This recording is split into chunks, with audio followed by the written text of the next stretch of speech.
Welcome to NSN news. నేను మీ PR.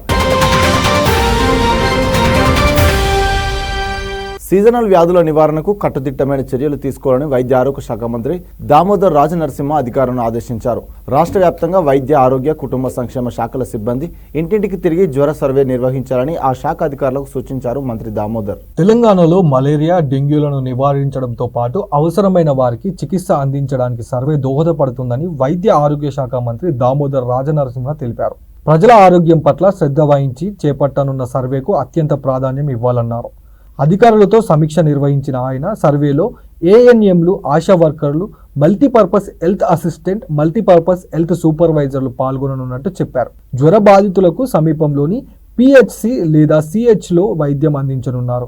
సమస్య తీవ్రంగా ఉన్న వారిని సమీపంలోని వైద్య విధాన పరిషత్ ఆసుపత్రులు లేదా బోధనాసుపత్రులకు తరలించనున్నట్టు చెప్పారు ఆయన. బుధ, శనివారాలు మినహా మిగిలిన అన్ని రోజుల్లో జ్వర సర్వే చేపట్టనున్నారు. ఒక్కొక్కరు రోజుకు 50 ఇళ్లలో సర్వే చేయనుండగా డిఎంహెచ్ఓలు, ప్రాజెక్టు అధికారులు పర్యవేక్షించనున్నారు.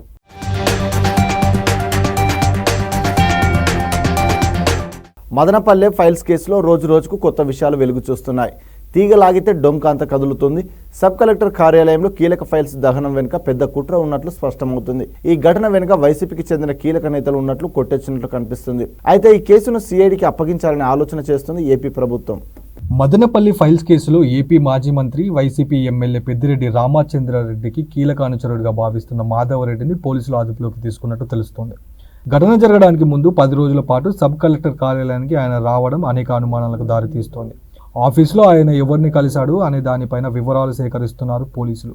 ఈ కేసులో కీలక వ్యక్తిగా భావిస్తున్న మాధవరెడ్డి బాస్ పేరు చెప్పుకొని మదనపల్లి పరిసర ప్రాంతాలు భూదందాలు చేయడంలో ఆయన దిట్టగా పేరుందారన్న ఆరోపణలు వెల్లువవుతున్నాయి. ప్రధానంగా కబ్జా చేసిన భూములను పెద్దిరెడ్డి భార్య స్వర్ణలత పేరిట రాయించినట్టు ఆరోపణలు ఉన్నాయి. ఎక్కువగా డీకేడీ భూములను స్వాహా చేసి వాటిని రిజిస్ట్రేషన్ చేస్తున్నట్టు దస్తావేజులు కనిపిస్తున్నాయి. ఈ అక్రమ వ్యవహారాలను బయటపెడతాయనే ఉద్దేశంతో వాటిని తగలబెట్టినట్టు అనుమానాలు వ్యక్తమవుతున్నాయి.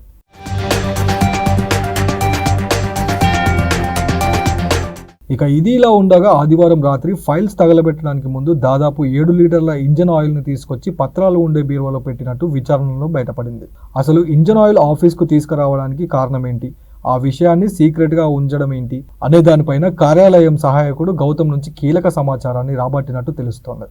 రాత్రి 10:30 నుంచి 11:30 వరకు ఆఫీస్లోనే ఎందుకున్నాడన్న దానిపైన కూడా లోతుగా దర్యాప్తు చేస్తున్నారు పోలీసులు. మరోవైపు రెవెన్యూ శాఖ కార్యదర్శి సిసోదియా కూడా ఘటన ప్రాంతంలోనే ఉంటూ ఘటనకు గల ఆధారాలు సేకరించే పనిలో పడ్డారాయన. ల్యాండ్ పత్రాలు కాలిపోవడంతో కొంతమంది రైతులు లబోదిబోమంటున్నారు. మొత్తానికి మదనపల్లి ఫైల్స్ వ్యవహారంపై చంద్రబాబు సర్కార్ సీరియస్ గానే దృష్టి పెట్టినట్టు కనిపిస్తోంది. ఈ కేసులో కొత్త విషయాలు ఇంకెన్ని వెలుగులోకి వస్తాయో చూడాలి మరి.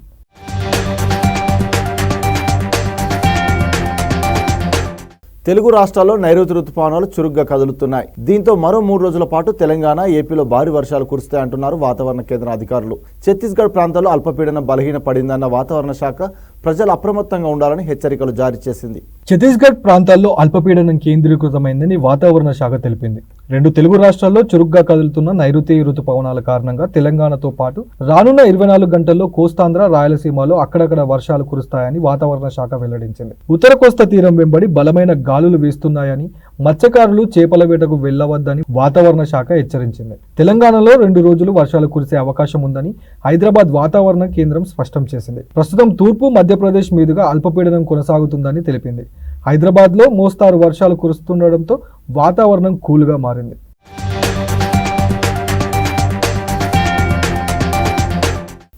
నీట్ యూజీ పరీక్షను మళ్లీ నిర్వహించాల్సిన అవసరం లేదని స్పష్టం చేసింది సుప్రీంకోర్టు. ప్రశ్నపత్రం లీక్ నేపథ్యంలో స్పందించిన సుప్రీం ధర్మాసనం అవకతవకలు జరిగాయని పరీక్షను రద్దు చేయాలని కోరుతూ దాఖలైన పిటిషన్ను కొట్టేసింది. ప్రధాన న్యాయమూర్తి justice DY Chandrachud, justice JB Pardiwala, justice Manoj మిశ్రాలతో కూడిన ధర్మాసనం ప్రశ్నపత్రం వ్యవస్థీకృతంగా లీక్ అయినట్టు చెప్పడానికి రుజువులు లేవని తీర్పునిచ్చింది. దేశవ్యాప్తంగా 4750 కేంద్రాలలో మే 5న నిర్వహించిన నీట్ పరీక్షకు 23.33 లక్షల మంది విద్యార్థులు హాజరయ్యారు.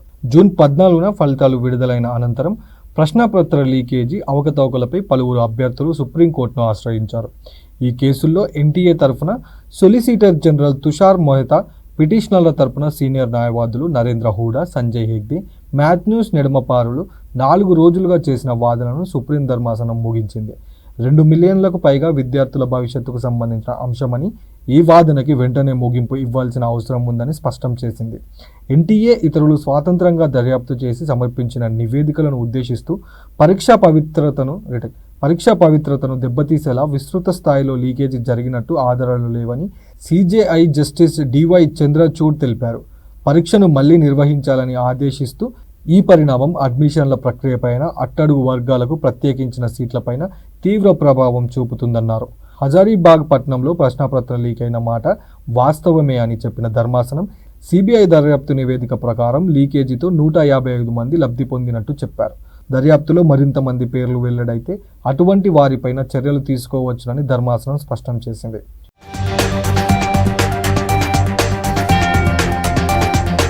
ఇక ఫిజిక్స్ విభాగంలో అటమిక్ థియరీకి సంబంధించిన 29వ ప్రశ్నకు 2 సమాధానాలు ఉన్నాయని, వాటిలో ఏ సమాధానాన్ని ఎంపిక చేసినా మార్కులు ఇచ్చారని ఆరోపిస్తూ ఓ అభ్యర్థి సుప్రీంకోర్టును ఆశ్రయించారు. ఈ పిటిషన్పై సిజేఐ జస్టిస్ జీవై చంద్రచూడ్ నేతృత్వంలో ధర్మాసనం విచారణ జరిపింది. 3 నిపుణులతో కమిటీని ఏర్పాటు చేసి నివేదిక అందించాలని ఐఐటి ఢిల్లీ ఆదేశించింది. సంబంధిత ప్రశ్నకు ఒక సమాధానమే ఉందని, 2 లేవని, ఆప్షన్ 4 ఒక్కటే సమాధానమని నిపుణుల కమిటీ కోర్టుకు విన్నవించింది. దాంతో ఆప్షన్ 4ను ఎంచుకున్న అభ్యర్థులకే మార్కులు ఇవ్వాలంటూ ధర్మాసనం పరీక్షా నిర్వాహకులకు ఆదేశించింది.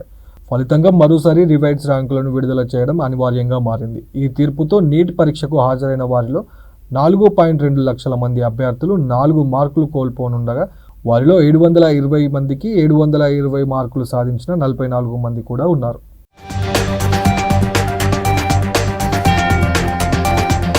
శక్తివంతమైన పాస్పోర్ట్ కలిగిన దేశాల జాబితాను హెన్లీ పాస్పోర్ట్ ఇండెక్స్ సంస్థ విడుదల చేసింది. అంతర్జాతీయ విమానయాన రవాణా సంఘం నుంచి సేకరించిన సమాచారం ఆధారంగా రూపొందించిన జాబితాలో గతంలో పోలిస్తే భారత్ 3 స్థానాలు మెరుగుపరుచుకుంది. తాజా జాబితాలో భారత్ పాస్పోర్ట్ 82వ స్థానంలో నిలిచింది. హెన్లీ పాస్పోర్ట్ ఇండెక్స్ సంస్థ విడుదల చేసిన శక్తివంతమైన పాస్పోర్ట్ కలిగిన దేశాల జాబితాలో సెనెగల్, తజికిస్తాన్ దేశాలతో కలిసి భారత్ తన ర్యాంకింగ్ను పంచుకుంది. మన దేశ పాస్పోర్ట్తో ఇండోనేషియా, మలేషియా, థాయిలాండ్ వంటి ప్రపంచంలోని 58 దేశాలకు వీసా లేకుండా ప్రయాణం చేయవచ్చును. గతంలో ఈ సంఖ్య 59 ఉండగా ఇప్పుడు స్వల్పంగా తగ్గింది. ఇక ప్రపంచంలోనే అత్యంత శక్తివంతమైన పాస్పోర్ట్ల జాబితాలో తనకంటూ ప్రత్యేకమైన స్థానాన్ని సంపాదించుకొని అగ్రస్థానంలో నిలిచిన సింగపూర్ పాస్పోర్ట్తో 195 దేశాలకు వీసా లేకుండా వెళ్ళవచ్చునని నివేదిక తెలిపింది. France, Italy, Germany, Spain, Japan సంయుక్తంగా 2వ స్థానంలో నిలిచాయి. ఈ దేశాల పాస్పోర్ట్లతో 192 దేశాలకు వీసా రహిత ప్రయాణం చేసే అవకాశం ఉండగా, ఆ తర్వాత Austria, Finland, Ireland, Luxembourg, Netherlands, దక్షిణ కొరియా, స్వీడన్ పాస్పోర్టులు 3వ స్థానంను దక్కించుకున్నాయి. ఈ దేశాల పాస్పోర్ట్లతో 191 దేశాలకు వీసా లేకుండా వెళ్లే సౌకర్యం ఉంది. 186 దేశాలకు వీసా రహిత ప్రయాణంతో అమెరికా ఈ జాబితాలో 8వ స్థానం దక్కించుకుంది. మన పొరుగు దేశమైన పాకిస్తాన్ 100వ స్థానంలో నిలవగా, ఈ దేశ పాస్పోర్ట్తో 33 దేశాలకు వీసా లేకుండా వెళ్ళవచ్చును. 103వ స్థానంలో నిలిచిన ఆఫ్ఘనిస్తాన్ పాస్పోర్ట్ కలిగిన వారు 26 దేశాలకు వీసా రహిత ప్రయాణాలు చేయవచ్చునని హెన్లీ పాస్పోర్ట్ ఇండెక్స్ నివేదిక వెల్లడించింది.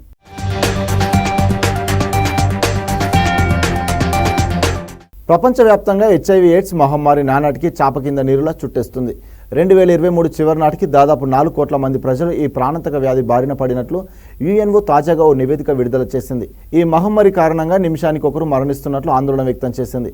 అంతేకాకుండా ఆ వ్యాధి వల్లే కొత్త అంటువ్యాధులు పుట్టుకొస్తున్నాయని యుఎన్ఓ నివేదిక వెల్లడించింది. 2023 ముగిసే నాటికి ప్రపంచవ్యాప్తంగా దాదాపు 4 కోట్ల మంది ఎయిడ్స్ కారక HIV వైరస్తో జీవిస్తున్నట్టు తేలిందని యుఎన్ఓ తన నివేదికలో పేర్కొంది. 90 లక్షల మందికి పైగా HIV బాధితులు చికిత్స తీసుకోవడం లేదని తెలిపింది. యుఎన్ ఎయిడ్స్ ఈ మేరకు కీలక నివేదికను విడుదల చేసింది. ఎయిడ్స్ సంబంధిత అనారోగ్యంతో 2004లో 21 లక్షల మంది మృతి చెందారు. 2025 నాటికి ఆ మరణాల సంఖ్యను 2.5 లక్షలకు దిగువకు తీసుకురావాలని లక్ష్యంగా పెట్టుకున్నారు. దాన్ని అందుకోవడం కష్టమే అనిపిస్తోంది. గత ఏడాది ఈ వ్యాధి సంబంధిత అనారోగ్యంతో 6.3 లక్షల మంది ప్రాణాలు కోల్పోయారు. ఎయిడ్స్ నివారణకు ప్రయత్నాలు జరుపుతున్నప్పటికీ ఆశించిన స్థాయిలో ఫలితాలు దక్కడం లేదు. పశ్చిమాసియా, ఉత్తరాఫ్రికా, తూర్పు ఐరోపా, మధ్య ఆసియా, లాటిన్ అమెరికాల్లో కొత్త ఇన్ఫెక్షన్లు వేగంగా పెరుగుతున్నాయి. ఆఫ్రికాలో పలు ప్రాంతాల్లో HIV బాధితుల్లో యువత, కౌమారప్రాయులు అధికంగా ఉన్నారు. ఈ వైరస్ లింగ అసమానతలకు దారితీసే ముప్పుంది. HIV బాధితుల్లో సెక్స్ వర్కర్లు, పురుషులతో శృంగారంలో పాల్గొనే పురుషులు, మాదక ద్రవ్యాలను ఇంజెక్షన్ రూపంలో తీసుకునే వారి వాటా 2010లో 45% ఉండగా 2023 నాటికి అది 55%కు పెరిగింది. 2023 చివరి నాటికి మొత్తంగా 3.99 కోట్ల మంది హెచ్ఐవితో జీవిస్తున్నారు. వారిలో 86% మందికి తాము ఆ వైరస్ బారిన పడ్డామని తెలుసు. కేవలం 77% మంది చికిత్స తీసుకుంటున్నారు. 72% మందిలో వైరస్ బలహీనంగా మారింది. 2025 నాటికి కొత్త హెచ్ఐవి ఇన్ఫెక్షన్లు 3.7 లక్షల లోపునకు పరిమితం చేయాలని లక్ష్యంగా పెట్టుకున్నారు. అయితే 2023లో కొత్త ఇన్ఫెక్షన్ల సంఖ్య ఏకంగా 13 లక్షలుగా నమోదైంది.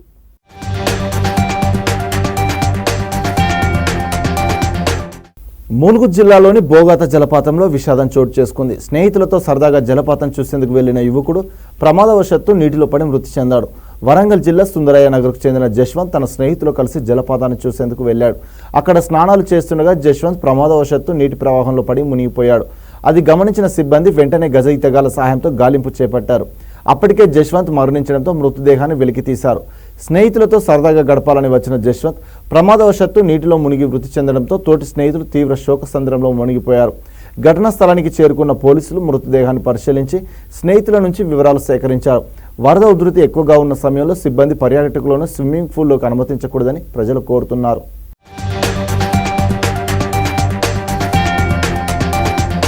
గడిచిన 5 ఏళ్లలో హైదరాబాద్ మ్యూజిక్ బ్యాండ్స్కు మంచి ఆదరణ లభిస్తుందని ప్రముఖ సంగీత దర్శకుడు తమన్ అన్నారు. ఒక కీబోర్డ్ ప్లేయర్ నుంచి సంగీత దర్శకుడిగా ఎదిగిన తనకు మ్యూజిషియన్స్ కష్టం ఎలా ఉంటుందో తెలుసన్నారు. మ్యూజిక్ బ్యాండ్స్ నిర్వహించే యువతను ప్రోత్సహించేందుకు సెప్టెంబర్ 6న హైటెక్స్ వేదికగా జామ్ జంక్షన్ పేరుతో వేడుక జరగనుంది. 6 మ్యూజిక్ బ్యాండ్స్ మధ్య పోటీ నిర్వహించి అందులో విజేతలుగా నిలిచిన వారికి సినిమా అవకాశాలు ఇవ్వబోతున్నారు. ఈ సందర్భంగా హైదరాబాద్లోని ఓ హోటల్లో 6 మ్యూజిక్ బ్యాండ్స్ను మారుతి ఆర్ట్స్ సంస్థ పరిచయం చేసింది. మ్యూజిక్ బ్యాండ్స్ నిర్వహిస్తున్న యువతలో చాలా మంది తన సంగీత బృందంలో పనిచేస్తున్నారని, అలాంటి వారికి ఈ వేడుక మంచి ఉత్సాహాన్ని ఇవ్వబోతున్నట్లు తమను పేర్కొన్నారు. Hyderabad into a musical city from last 5 years. So much beautiful bands, fantastic musicians, and I see that musicians and I call them for work. They'll come and work with me. Lots of Joel and flutist. Everybody is working from Miraval band launch. They are working with me. They work with me. So I'm so fortunate, very happy. And Hanuman, he sings for us. And cricket and this band make me progress with their life so much. And I'm so happy to be part of this initiative. Guys, don't feel like a competition. Just మీరు ఎలా మీ high ఏంటో మీకు తెలుసు, ఆ హైలో వెళ్ళిపోండి అంతే. ఈ కాంపిటీషన్లో విన్నర్ అయిన బ్యాండ్కి నా వన్ ఆఫ్ ద అప్కమింగ్ ఫిల్మ్స్లో మ్యూజిక్ చేసే అవకాశం ఇస్తానని ప్రకటించాను. సో ఈ ప్రెస్ మీట్లో కూడా దాన్ని మరొకసారి రిమైండ్ చేస్తున్నాను. శాసనసభలో ప్రతిపక్ష నేత హోదా ఇచ్చేలా అసెంబ్లీ కార్యదర్శి స్పీకర్ కార్యదర్శిని ఆదేశించాలని కోరుతూ వైసీపీ అధినేత జగన్ హైకోర్టులో పిటిషన్ దాఖలు చేశారు. శాసనసభ కార్యదర్శి, న్యాయశాఖ ముఖ్య కార్యదర్శి, స్పీకర్ కార్యదర్శి వ్యక్తిగత హోదాలో స్పీకర్ అయ్యన్న పాత్రుడు, శాసనసభ వ్యవహారాల శాఖ మంత్రి పయ్యవుల కేశవ్ను వ్యాజ్యంలో ప్రతివాదులుగా పేర్కొన్నారు. శాసనసభ సంప్రదాయాల ప్రకారం అధికార పార్టీ శాసనసభ పక్ష నేత ప్రమాణం పూర్తయిన తర్వాత ప్రధాన ప్రతిపక్ష నేతతో ప్రమాణం చేయించాలని, అందుకు భిన్నంగా వ్యవహరించారని పిటిషన్లో పేర్కొన్నారు. మంత్రుల తర్వాత తనతో ప్రమాణం చేయించారని, దీనిని బట్టి చూస్తే తనకు ప్రతిపక్ష నేత హోదా ఇవ్వకూడదని నిర్ణయించినట్లు అనిపిస్తుందన్నారు. అసెంబ్లీలో పేదల పక్షాన ప్రతిపక్షం గొంతెత్తకుండా చేసేందుకు ఇలా చేశారని పేర్కొన్నారు.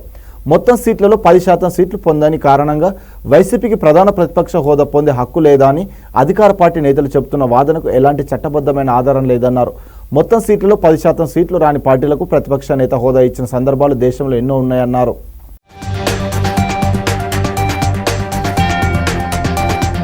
శ్రీశైలం వరద జలాలు ప్రసిద్ధ సంగమేశ్వర ఆలయాన్ని తాకాయి. జూరాల నుంచి శ్రీశైలం ప్రాజెక్టుకు 150,000 క్యూసెక్కుల వరద వచ్చి చేరుతుంది. 3 రోజులుగా కృష్ణా బేసిన్లో వరద ప్రవాహం అధికంగా ఉండడంతో శ్రీశైలం ప్రాజెక్టు నీటి మట్టం క్రమంగా పెరుగుతుంది. దీంతో సంగమేశ్వర ఆలయం కృష్ణమ్మ ఒడిలోకి చేరుతుంది. వేషధారు శివలింగానికి ఆలయ అర్చకుడు రఘురామ శర్మ ప్రత్యేక పూజలు నిర్వహించారు.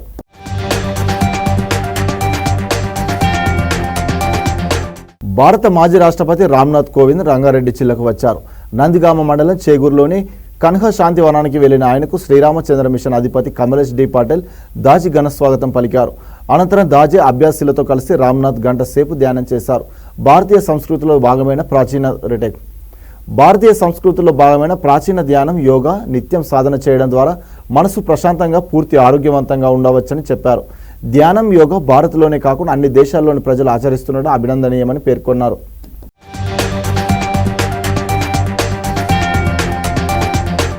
హమాస్ చెరలో ఉన్న బందీలను విడిపించేందుకు కాల్పుల విరమణ ఒప్పందం కుదరవచ్చని ఇజ్రాయెల్ ప్రధాని బెంజమిన్ నెతన్యాహు సంకేతాలు ఇచ్చారు.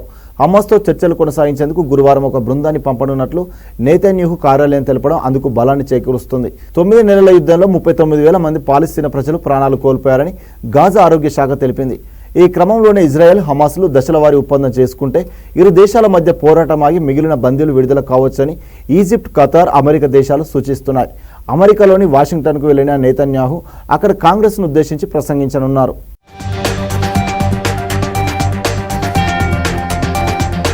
ఇంతటితో ఈ వార్తలు సమాప్తం. మరిన్ని వార్తలతో మళ్ళీ కలుద్దాం. అంతవరకు చూస్తూనే ఉండండి మన NSN న్యూస్.